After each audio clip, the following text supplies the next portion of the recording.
So hello everyone, this is Ashish Vajpayee और आप मेरे साथ लेक्चर नंबर 4 पे कंटिन्यूटी बच्चों सीख रहे हैं इस समय। And this is the most comprehensive course for J advanced that you are been part of. और इससे पहले हम लोग कैलकुलस में बहुत अच्छे से बच्चों आगे बढ़ रहे हैं। तो कैलकुलस में आप देखिएगा कि हम लोगों ने अभी तक क्या क्या किया है। तो फंक्शंस कर चुके हैं हम लोग, उसके बाद फिर हम लोगों ने इन्वर्स ट्रिग्नोमेट्रिक फंक्शंस भी किया है बच्चों। And then we finish the limit in the most detail way that is possible. और इस समय हम लोग कंटिन्यूटी को भी बहुत ज़बरदस्त तरीके से कर रहे हैं। तो पिछली क्लास में हम लोगों ने सीखा कि अगर आपके पास ग्रेटेस्ट इंटीजर फंक्शन है और फ्रैक्शनल पार्ट ऑफ फंक्शन है, फ्रैक्शनल पार्ट ऑफ एक्स ये फंक्शन है, तो उनकी कंटिन्यूटी वगैरह किस तरीके से चेक की जाती है। तो पॉइंट कंटिन्यूटी, इंटरवल में कंटिन्यूटी, किस जगह कंटिन्यूटी चेक करनी चाहिए, कैसी होती है continuity, what is jump of discontinuity, ये सारी बातें अब तक हम लोग देख चुके हैं। तो बच्चों इसी तरीके से औसम तरीके से फिजिक्स और केमिस्ट्री भी अगर आपको पढ़ना है तो आशीष वाजपेयी चैनल को आप मिस नहीं कर सकते। And if you are missing, you are missing seriously something big thing. तो बच्चों ये इस समय 16th चैप्टर है हमारे सामने।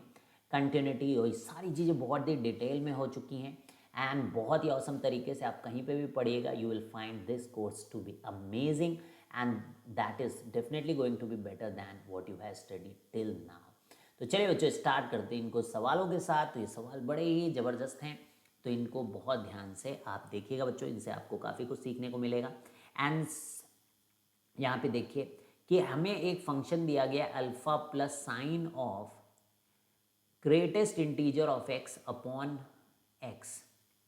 ठीक है, ये दिया गया when x is greater than zero, यानी कि ये पीस वाइज फंक्शंस हैं। Normally if you will see the questions of continuity और differentiability, they are always given in terms of piecewise functions. ठीक, तो x जब जीरो है तो इस फंक्शन की वैल्यू 2 है, और जिस समय x लेस दैन जीरो उस समय फंक्शन होता है, यहाँ पे देखिएगा greatest integer function sine X minus X upon X cube.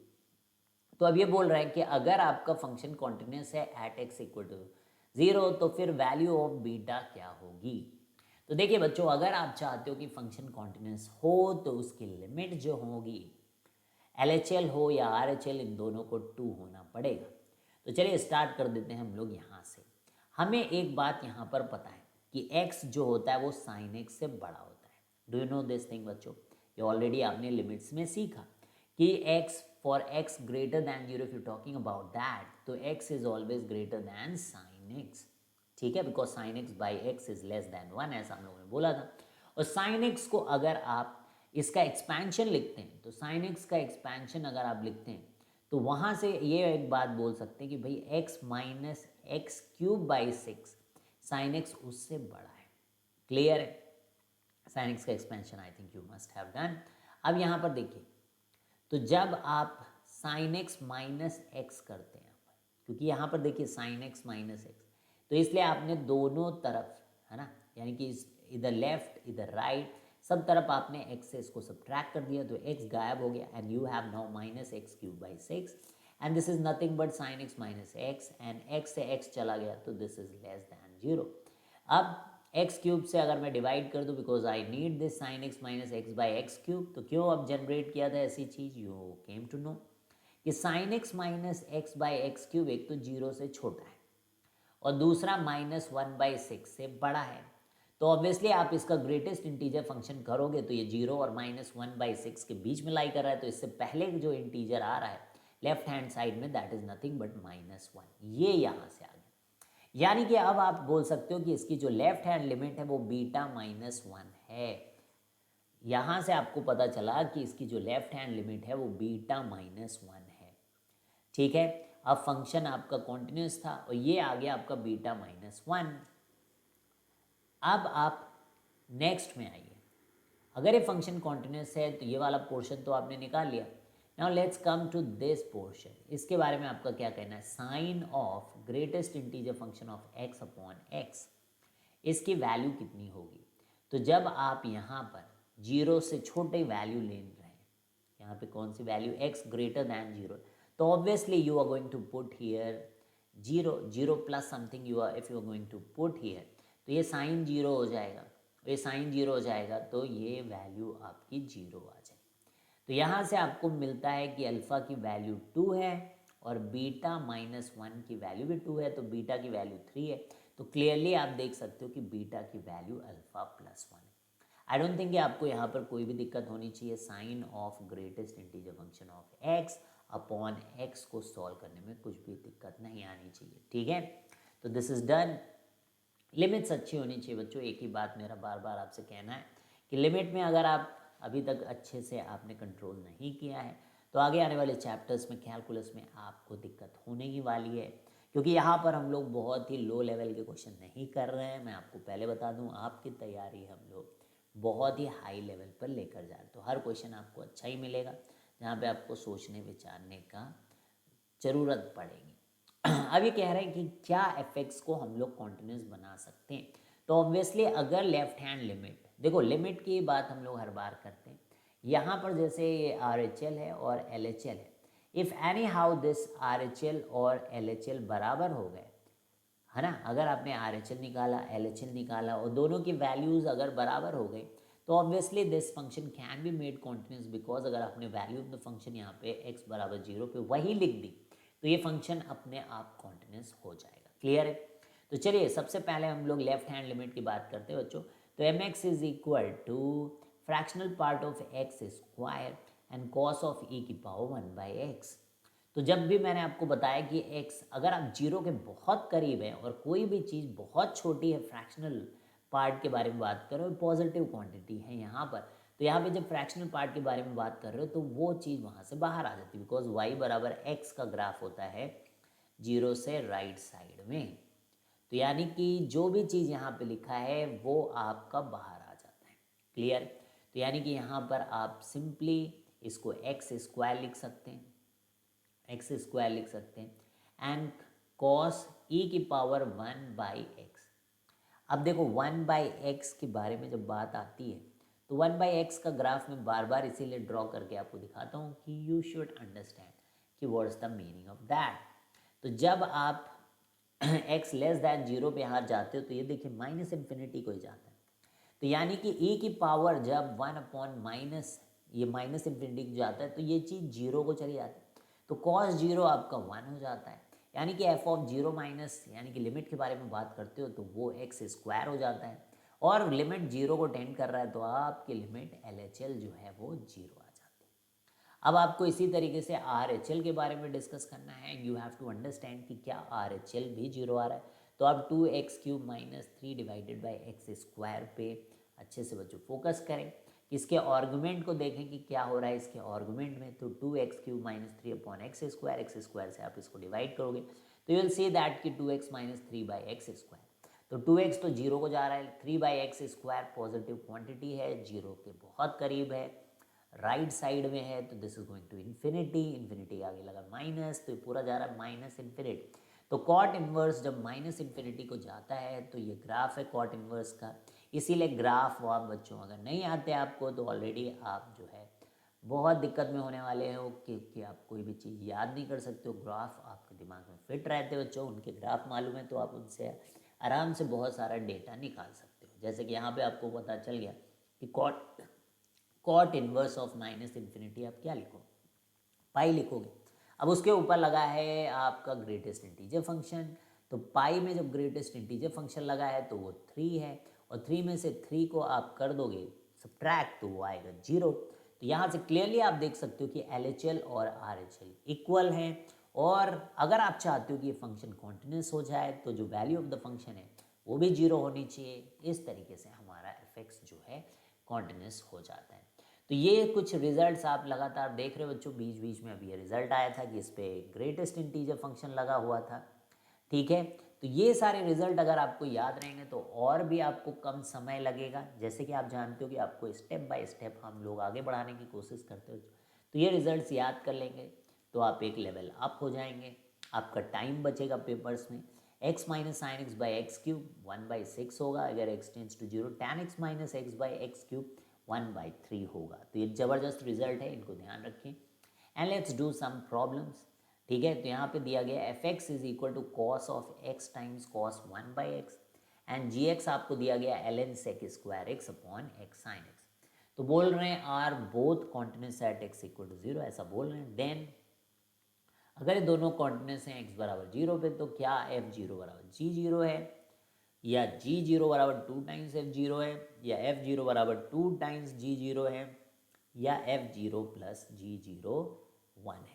अब आपको फंक्शन की वैल्यूज़ यहाँ पर एक्चुअली में यहाँ पे लिमिट्स के बारे में बात नहीं हुई है, फंक्शन की वैल्यूज़ के बारे में कंपैरेटिवली एनालिसिस यहाँ पर करना है। लेकिन एक चीज़ अगर आप देखो, डोमेन इनके देखो, तो x बराबर 0 पे दोनों ही फंक्शन डिफाइन नहीं है, लेकिन यहाँ पे क्लियरली बोल रहे हैं कि फंक्शन कॉन्टिन्यूस है x इक्वल टू 0 में। तो उससे हम लोग क्या इन्फॉर्मेशन लेते हैं, ये बहुत बड़ी बात है यहाँ पर, कि फंक्शन को बोल रहे हैं कि it is continuous at x equal to 0। तो अगर ये बोला जा रहा है कि फंक्शन कॉन्टिन्यूस है x इक्वल टू 0 में, तो यानी कि जो लिमिट्स की वैल्यू है वही फंक्शन की वैल्यू, यानी कि rather than finding out the value of the function you should go for limits of the function. यानी कि आपको x बराबर 0 पर लिमिट्स निकालनी होंगी, यहाँ पर भी लिमिट निकालनी होगी और यहाँ पर भी लिमिट निकालनी होगी। ये बात समझ में आ गया? ठीक है, तो यही यहाँ पर है।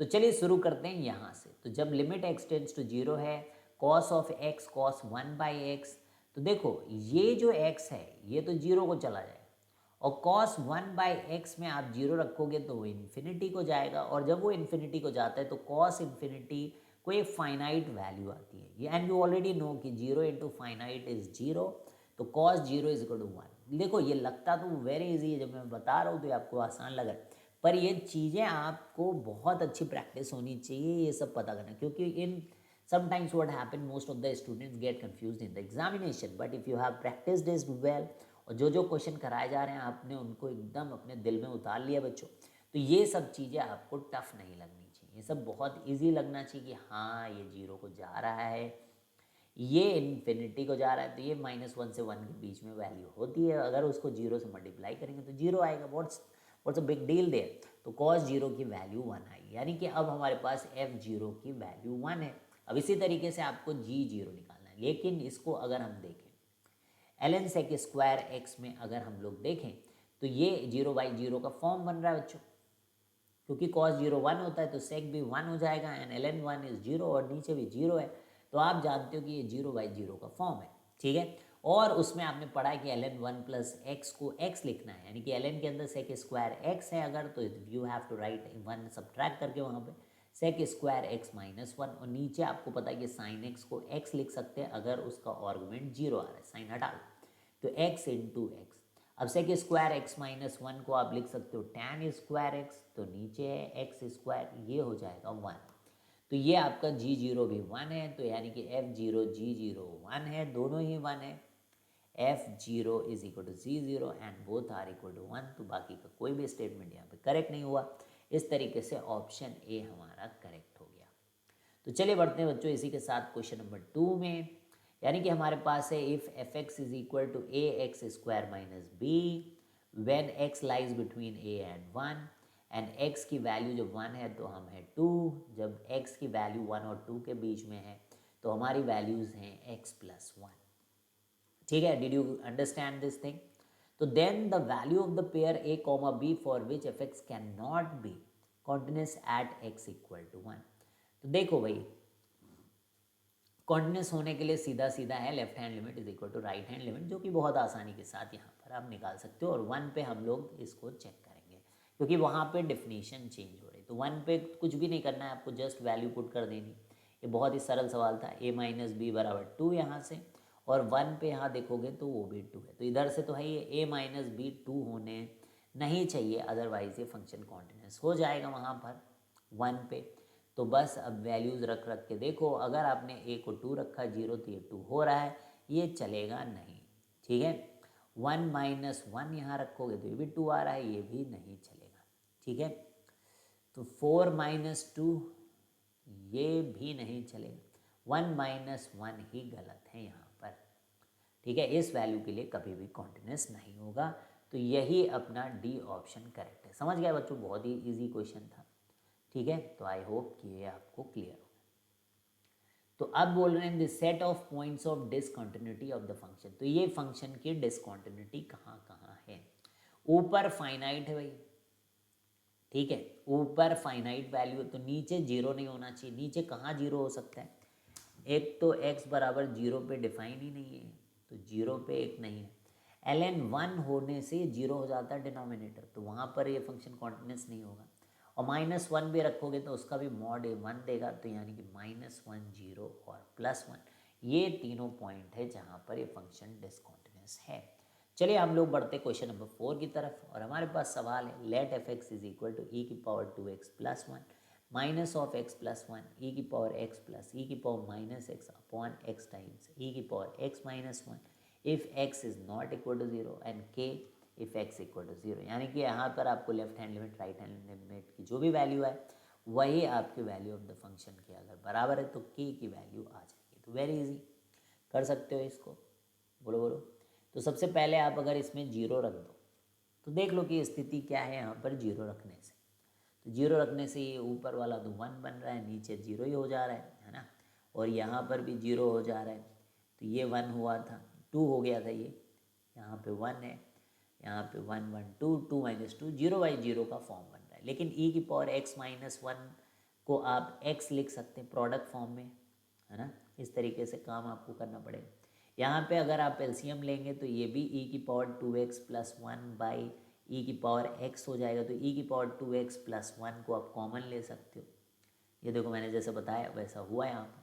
अब आप e⁻x-1/x², इसको अभी अभी थोड़ी देर पहले मैंने आपको बताया कि इसको हाफ लिखना है आपको। e⁻0 आपका 1 हो जाएगा, तो 2 × हाफ आपका लिमिट यहाँ पर 1 हो जाएगा। तो ये एक तरीके से लिमिट का क्वेश्चन था। तो जो यहाँ से लिमिट आ गई वही k की वैल्यू होगी, तो k की वैल्यू यहाँ से 1 हो जाएगी। क्लियर, किसी को कोई दिक्कत तो नहीं? तो जहाँ दिक्कत हो थोड़ा पेन चलाएं, देखें क्या हुआ है, थोड़ी सी बुद्धि लगाएं बच्चों। ये नहीं कि केवल देख देख के सोचे कि हो जाएगा सब कुछ। You will have to apply your brain also. कैसे हुआ, क्यों हुआ, थोड़ी देर उसमें आप सोच विचार करेंगे तो आपको आ ही जाएगा। ठीक है, तो चलिए बच्चों, तो बिल्कुल भी मैं ज़्यादा से ज़्यादा स्पून फीडिंग नहीं करना चाहता हूँ, ठीक है। तो लेकिन I am trying my best कि आपको अच्छे से एक्सप्लेन कर दूँ। लेकिन आपको अब अपना दिमाग लगाने का समय आ गया, क्योंकि कंटिन्यूटी में बहुत सारे लोग तो इतना ही पढ़ा के अब छोड़ देते कि हो गया सब। लेकिन हम आपसे बहुत अच्छे अच्छे क्वेश्चंस लगातार, हर वैरायटी ऑफ प्रॉब्लम, जैसे कि आप पेपर में क्वेश्चन देखें तो कुछ आपको नया ना लगे। ठीक है, तो यहाँ पे जैसे दिया जा रहा है let f(x) is equal to x³ + x be function and gx जो है वो f of mod of x है और f of minus mod x है when x is greater than और इक्वल टू 0, तो आपको f ऑफ मॉड x लिखना है। जब x लेस दैन 0 तो f को माइनस मॉड x लिखना है। अब आपका gx जो फंक्शन आपने यहाँ डिफाइन किया वो कॉन्टिन्यूस है सभी r के लिए। ये कह रहे नहीं r माइनस के लिए, ये कह रहे नहीं r प्लस के लिए, ये कह रहे हैं r माइनस पे पूरा ही डिसकॉन्टिन्यूस है। तो एक एक करके आप चेक करें।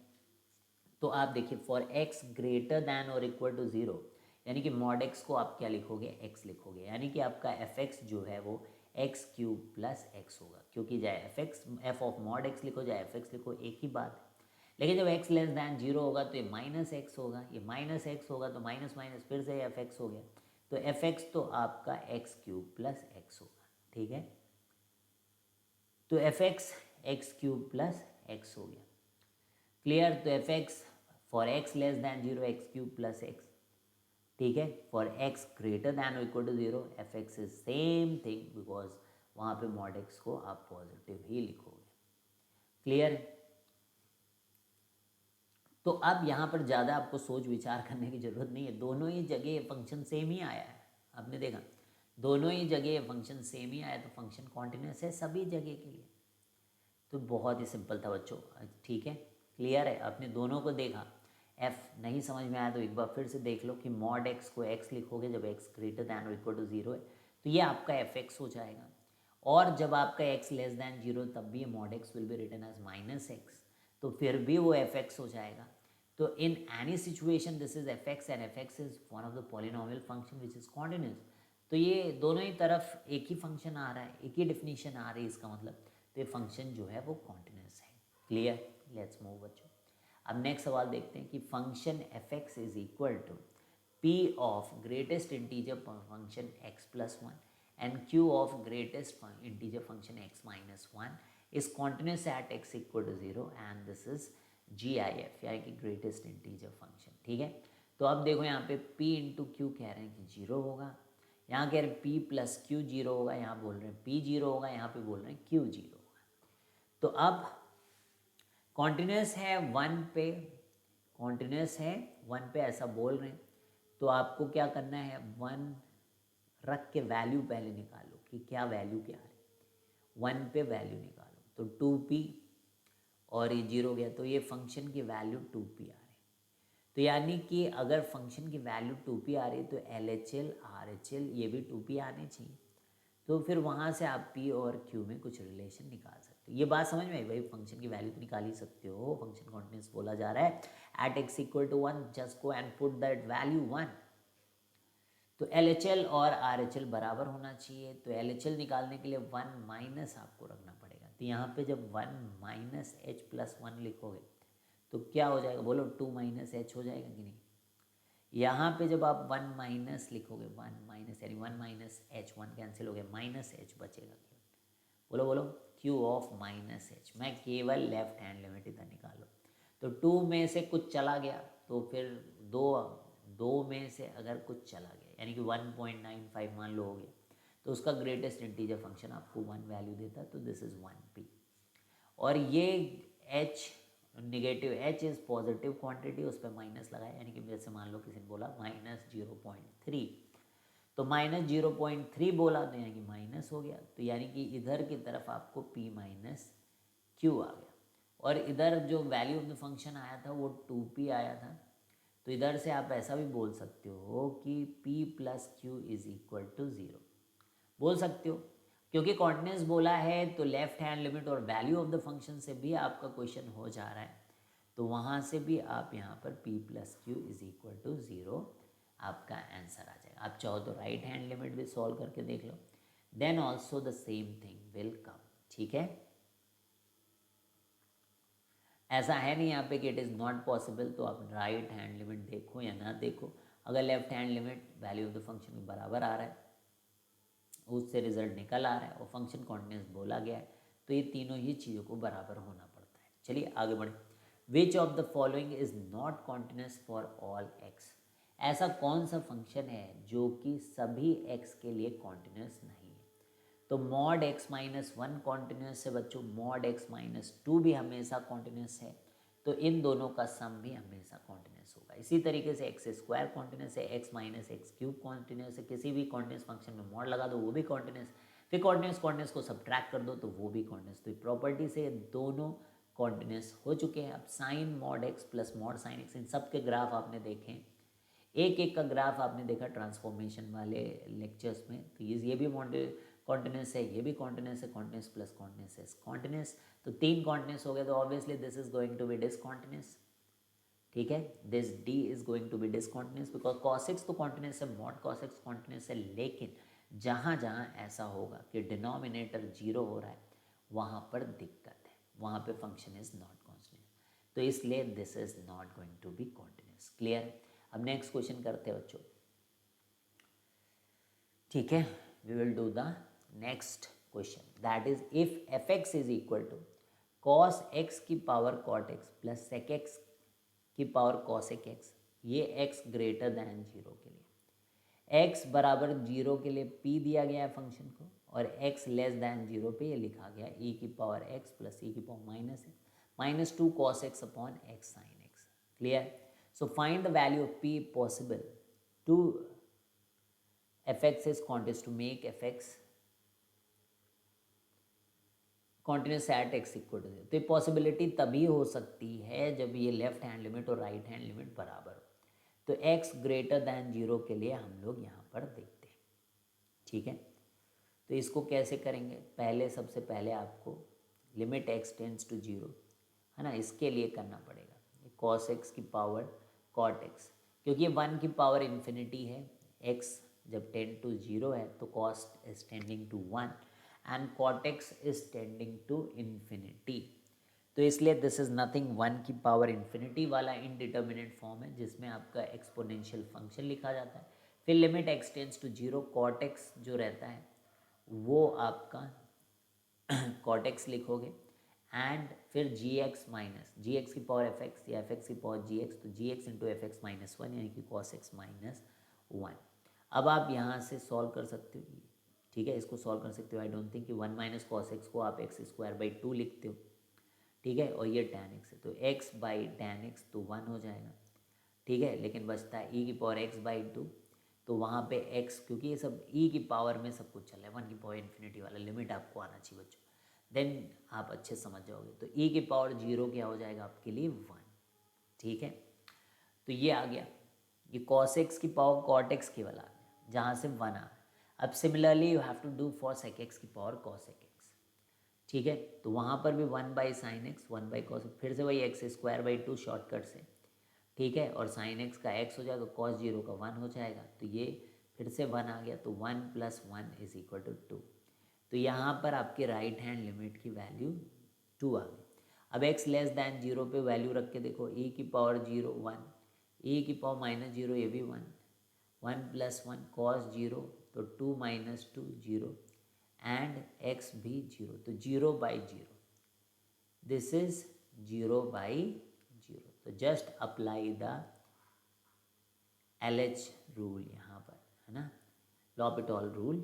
अब लगा दो, उसको डिफ्रेंशिएट कर दो, जब तक ये डिफ्रेंशिएशन से, जब तक ये जीरो बाई जीरो फॉर्म बनता रहेगा तब तक आपको करते रहना है। लेकिन जब एक बार आप इसको करोगे, अब इस दूसरी बार डिफ्रेंशिएट करोगे, अब जीरो रखो जरा, तो वन प्लस टू, फोर आ गया, और यहाँ पर इतना पोर्शन तो जीरो हो गया, पर कॉस प्लस कॉस टू आ गया, तो फोर बाई टू टू आया, तो यानी कि पी की वैल्यू क्या होनी चाहिए, टू आनी चाहिए। क्लियर है। तो चलिए नेक्स्ट क्वेश्चन नंबर 4 की तरफ बढ़ते हैं, यानी कि discuss the continuity of f x is equal to limit n tends to infinity cos की पावर टू एन एक्स, यानी कि इसको चीज़ को हम लोग लिख सकते हैं कॉस स्क्वायर एक्स की पावर एन, और जो कॉस स्क्वायर एक्स है वो जीरो से वन के बीच में है, ठीक है, अगर एन इन्फिनिटी है तो ये वैल्यू जीरो हो जाएगी, लेकिन एग्जैक्ट वन है तो वन की पावर इन्फिनिटी वन ही होता है। तो यहाँ से यानी कि एफ एक्स कब डिसकॉन्टिन्यूस है, जब जब एन पाई आएगा, जब जब एन पाई आएगा तब तब function discontinuous, otherwise it is always one, है ना। तो एन पाई पे दिक्कत है, बाकी सब जगह दिस इज कॉन्टिन्यूस, ठीक है। नेक्स्ट, तो discuss the continuity of greatest integer function of sine x plus cos x. अब देखो sign x plus cos x है, इसको एक में कन्वर्ट करो, तो वन बाई रूट टू से ऊपर नीचे मल्टीप्लाई कर दिया, मतलब इधर रूट टू से इधर वन, तो ये बन गया आपका sine of x plus pi by four, है ना। तो ये कहाँ कहाँ दिक्कत है, जहाँ जहाँ ये इंटीजर बन जाए, तो साइन पाई बाई फोर पे इंटीजर हो जाएगा, पाई बाई टू पे इंटीजर हो जाएगा, three pi by four plus, है ना। तो ये जीरो से लेकर, ये खुद ही करना है आपको, आपको देखना है कि इंटीजर कहाँ बनेगा। बाहर है रूट टू, तो root two into one by root two इसको इंटीजर बना देगा, कहीं जीरो बन गया तो इंटीजर इसको बना देगा, कहीं ये minus one by root two बन गया तो वहाँ पर भी ये जीरो हो जाएगा। क्लियर। तो मतलब ये सब जगह इंटीजर जहाँ जहाँ आएगा ग्रेटेस्ट इंटीजर के अंदर, वहाँ सब जगह ये फंक्शन जो है आपका डिसकॉन्टिन्यूस हो जाएगा। ये आप पिछले लेक्चर से सीखते चले आ रहे हैं, ग्रेटेस्ट इंटीजर फंक्शंस में किस तरीके से हम लोग कॉन्टिन्यूटी को चेक करते हैं। तो अगला क्वेश्चन है आपके पास, let f x is equal to limit n tends to infinity l n of two plus x minus x की power two n sine x upon one plus x की पावर टू एन। ये आपको question दिया गया, यहाँ पर limit n tends to infinity पे, तो बोल रहे हैं कि जो एफ एक्स है वो कॉन्टिन्यूस है at x equal to one, ठीक है, यानी कि यहाँ पर आपको चेक करना पड़ेगा L H L R H L and value the function, ठीक है। लिमिट ही कह रहे हैं कि आर एच एल और एल एच एल वन पे नहीं इक्वल है, और राइट हैंड लिमिट बोल रहे हैं कि माइनस साइन वन है, और ये कह रहे हैं कि ये लिमिट डज नॉट एग्जिस्ट है, ठीक है। यानी कि अपने को x बराबर वन पे सब कुछ चेक करना है, लेफ्ट हैंड लिमिट भी चेक करना है, ठीक है। तो x ग्रेटर दैन वन पे इस फंक्शन को आपको लिखना है, ठीक है, x लेस दैन वन पे इस फंक्शन को लिखना है, और वन पे भी इस फंक्शन को लिखना है। तो वन पे अगर लिखने जा रहे हो तो एल एन थ्री हो जाएगा, वन की पावर इन्फिनिटी वन ही होगा, तो ये साइन वन और ये वन बाई टू, तो वैल्यू तो आप निकाल सकते हो बहुत आसानी के साथ, ठीक है। तो x ग्रेटर दैन वन पे टू प्लस एक्स, एक्स की power two n sine x, one plus x की पावर। अब देखो अगर डोमिनेटिंग टर्म कॉन्सेप्ट से अगर आप देखो तो एक्स की पावर टू एन अच्छे से डोमिनेट करेगा बच्चों इन कंपैरिजन टू साइन, है ना, मतलब लॉग। तो ये टर्म आपका डोमिनेटिंग है, यहाँ पर भी ये टर्म डोमिनेटिंग है, ये कैंसिल हो गया, तो आपके पास आया माइनस साइन एक्स। यानी कि आप एक्स को 1 रख दोगे, फिर आर एच एल की वैल्यू आ रही minus sine 1। X less than 1 पे 1 से थोड़ा भी छोटा वैल्यू हुआ उसके पे इन्फिनिटी पावर जा रही तो वो 0 हो जा रहा। तो एफ एक्स में केवल आपको log 2 प्लस एक्स बचा है, यहाँ पे वैल्यू रख दोगे तो ln 3 हो जाए। एक्स बराबर 1, बस केवल आपको वैल्यू रखनी है। आप देखोगे कि तो ये ln 3 माइनस साइन 1, तो लेफ्ट हैंड लिमिट भी एग्जिस्ट कर रही है, एक्स बराबर 1, वैल्यू ऑफ द फंक्शन कुछ आ रहा है, और राइट हैंड लिमिट भी यहाँ पर निकाली थी हम लोगों ने, वो कुछ और ही आ रही। तो तीनों चीज़ें अलग अलग आ रही, तो आप क्लियरली देख सकते हो फंक्शन कॉन्टिन्यूअस तो है नहीं। लिमिट लेफ्ट हैंड लिमिट और राइट हैंड लिमिट की बराबर नहीं है, तो बी ऑप्शन इज करेक्ट। ठीक है, सी ऑप्शन देख लो, क्या राइट हैंड लिमिट साइन 1 आई थी? ठीक है, कौन सी लिमिट थी? हाँ आई थी, तो ये सही है। और ये कहना कि लिमिट डज नॉट एग्जिस्ट, ये सरासर गलत है। क्लियर? तो ऑप्शन सी तो करेक्ट है, ऑप्शन सी कि ये आया था, लेकिन लेफ्ट हैंड लिमिट और राइट हैंड लिमिट भी इक्वल नहीं थी। ये ln 3 आई है और वो लिमिट कितनी आई थी? माइनस साइन 1, तो दोनों इक्वल नहीं है, तो ये भी सही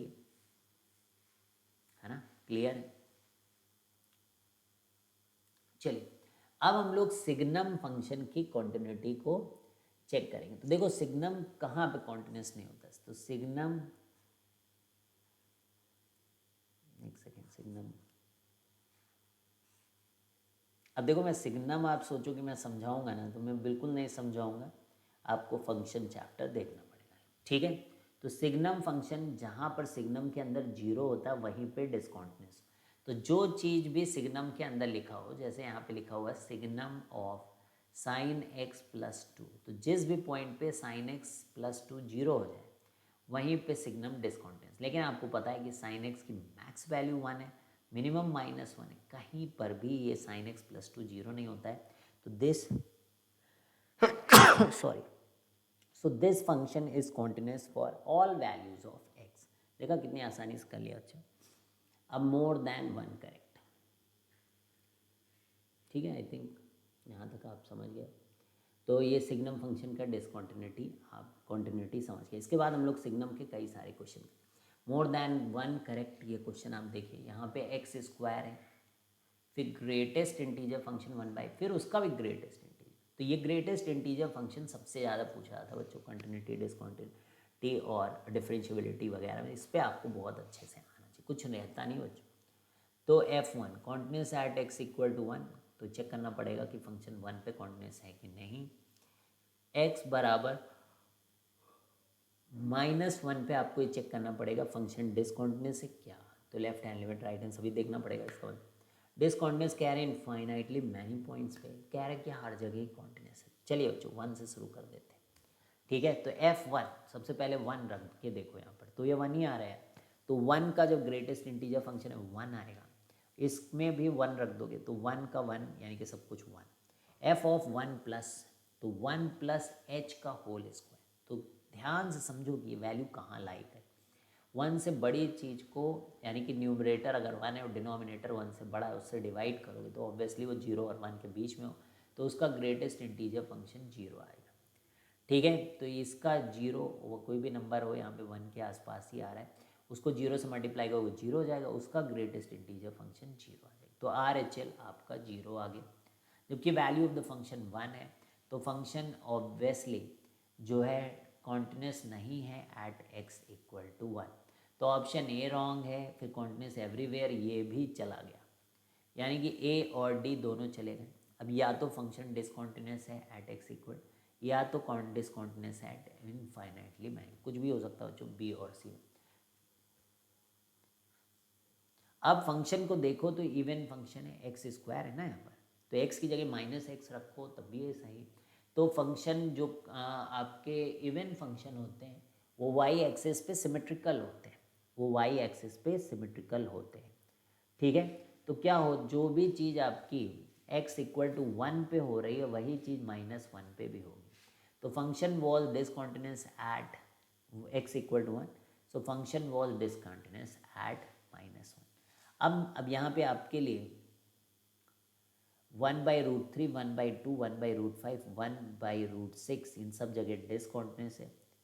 ठीक है, तो ये बात डिस्कस हुई कि यहाँ पर क्यों डिसकॉन्टिन्यूस है। तो आप ज़रा थोड़ा सोच विचार करेंगे कि यहाँ पर क्यों डिसकॉन्टिन्यूस है। 1/√3, और मैं आपको हिंट भी दे रहा हूँ इस तरीके के सब पॉइंट्स पे 1/√3, और 2 क्या है 1/4 रूट, ऐसे 1/√5। तो ये जितने पॉइंट्स हैं यहाँ पे फंक्शन डिसकॉन्टिन्यूस है इस तरीके से। ये आपको सोचना है कि क्यों डिसकॉन्टिन्यूस है। ठीक है, बहुत ही इजी है, फिर भी आप एक बार विचार जरूर फरमाइएगा। ठीक है, अब सिग्नम फंक्शन से रिलेटेड क्वेश्चन हम लोग करेंगे।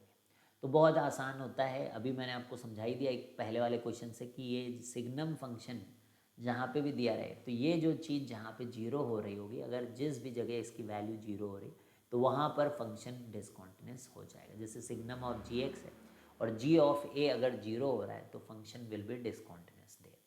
तो discuss the continuity of signum of f x where f x x-2 है। तो यानी कि सिग्नम के अंदर अगर x-2 है तो आप सोचो कि x-2 कहाँ जीरो होगा, x = 2 पे, तो वहाँ पे फंक्शन डिसकॉन्टिन्यूस हो जाएगा। इतना सिंपल।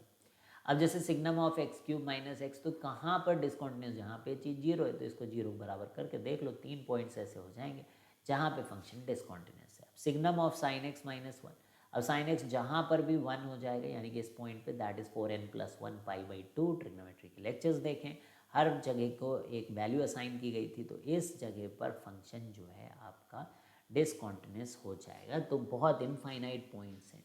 अब सिग्नम ऑफ 2 cos x - 1, तो जब cos x की वैल्यू हाफ आएगी, क्या एक जगह होती है, 2n π + थीटा होता है, तो π/3 प्रिंसिपल वैल्यू यहाँ पे रख दो, यहाँ पर फंक्शन डिसकॉन्टिन्यूस हो जाएगा। ट्रिग्नोमेट्रिक इक्वेशंस में जाकर बच्चों पढ़ें।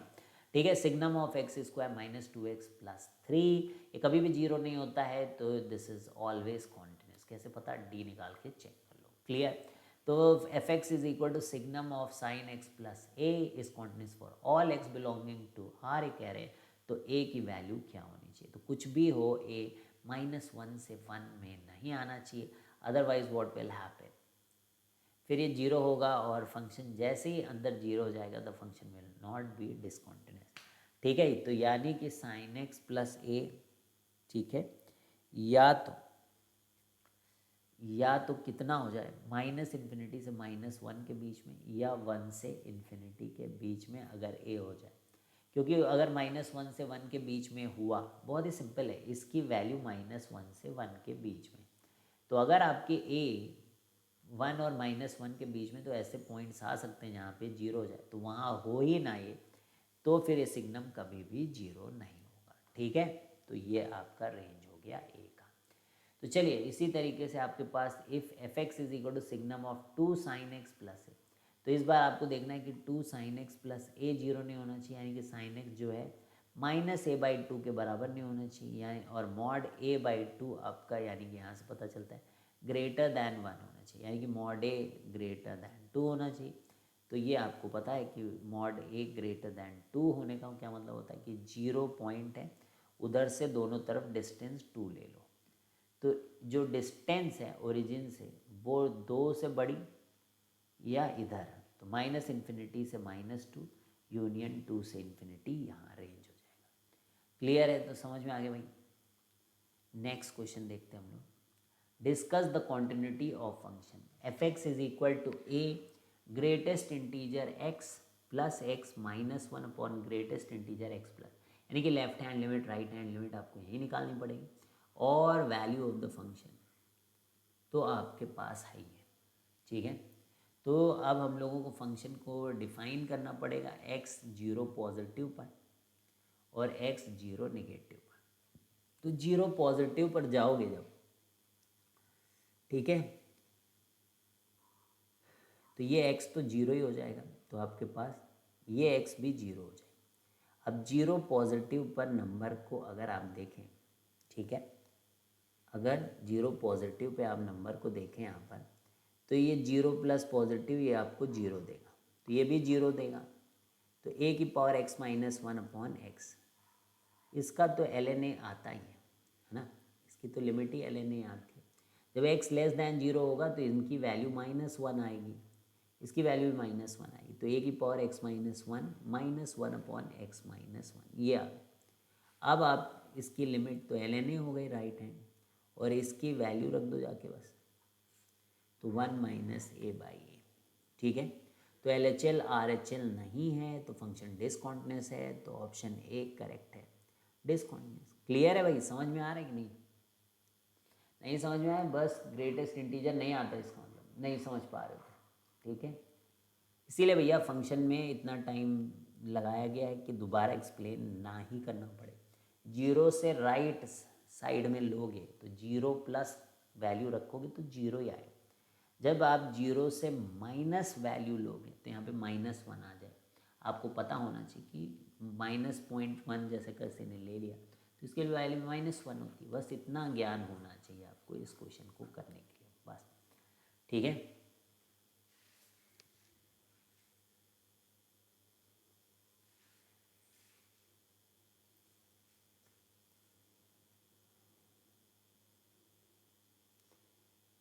चलिए फटाफट करते बच्चों क्वेश्चन।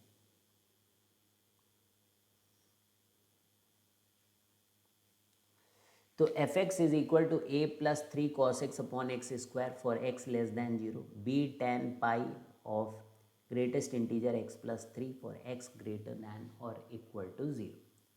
तो देखो यहाँ पर आपका ग्रेटेस्ट इंटीजर फंक्शन है, find a and b so that the function is continuous. ठीक है, तो x बराबर 0 यहाँ पर अगर आप रखो तो ये π/3 हो जाएगा। 0 रखोगे तो क्या हो जाएगा, वैल्यू ऑफ द फंक्शन, तो tan π/3 यानी 60, तो ये √3b आ जाएगा। So value of the function √3b आ जाएगा, और ये 0 प्लस है तो 3 प्लस h का भी 3 आ जाएगा, तो वहाँ पर भी ये √3b ही आएगा। तो यानी कि आपकी ये राइट हैंड लिमिट b√3 है, वैल्यू भी b√3। बाकी आपको लेफ्ट हैंड लिमिट इधर से निकालनी पड़ेगी, a plus 3 cos x upon x square. ठीक है, तो ये बोल रहे हैं कि फंक्शन कॉन्टिन्यूस है तो ऊपर आपका 0 होना चाहिए, तो a plus 3 cos x should be equal to 0, क्योंकि जब तक 0/0 का फॉर्म नहीं बनेगा लिमिट ही नहीं एग्जिस्ट करेगा। तो यानी कि a की वैल्यू -3 कॉस एक्स। ठीक है, तो 0 से नीचे तो 0 रख दो जाके, तो a की वैल्यू -3। अब यहाँ पे लिमिट निकाल लो, वहाँ पे जाके आप a की वैल्यू को -3 रखो, -3 plus 3 cos x upon x square, यहाँ से -3 या 3 कॉमन ले लो, तो -3 कॉमन ले लो, दैट इज़ बेटर क्योंकि हाफ होता है, तो ये -3/2 आ गई। तो यानी कि यहाँ से a की वैल्यू -3 आ गई, और ये जो लिमिट आई है वो -3/2 आई है, और बाकी का कौन सा था भाई, ये √3b आया था, तो यहाँ से b की भी वैल्यू आ जाएगी, तो a की वैल्यू आ गई, b की वैल्यू आ गई। ठीक है, बिल्कुल बढ़िया। नेक्स्ट क्वेश्चन देखा जाए,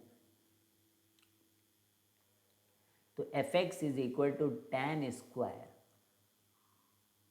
फ्रैक्शनल पार्ट ऑफ x अपॉन x square minus greatest integer of x का whole square for right hand limit x बराबर 0 पे 1 है, और रूट के अंदर fractional part of x and cot of fractional for x less than 0। ठीक है, तो चलिए यहाँ पे शुरू करते हैं हम लोग। तो tan स्क्वायर जब x से थोड़ा सा बड़ा होता है तो इसको आप x ही लिख सकते हैं, यानी कि tan स्क्वायर x। अब ये 0 से थोड़ा बड़ा है तो ये 0 ही हो जाएगा।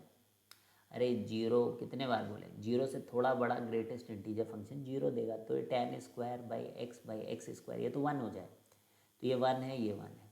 यहाँ जाओ x लेस दैन 1 पे ये ग्राफ, ये वैल्यू क्या है, y बराबर x प्लस 1, सिग्नम फंक्शन का ग्राफ है, वहाँ से इसकी वैल्यू जो आएगी वही यहाँ पर रख दो, यानी कि x plus 1 into cot x plus 1, x की जगह 0 रख के देखो क्या आ रहा है।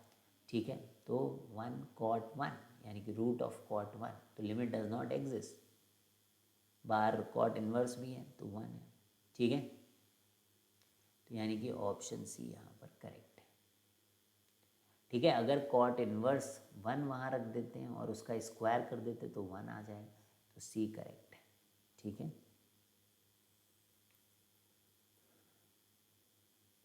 तो चलिए बच्चों यहाँ से फिर अब हम लोग नेक्स्ट क्लास में स्टार्ट करेंगे।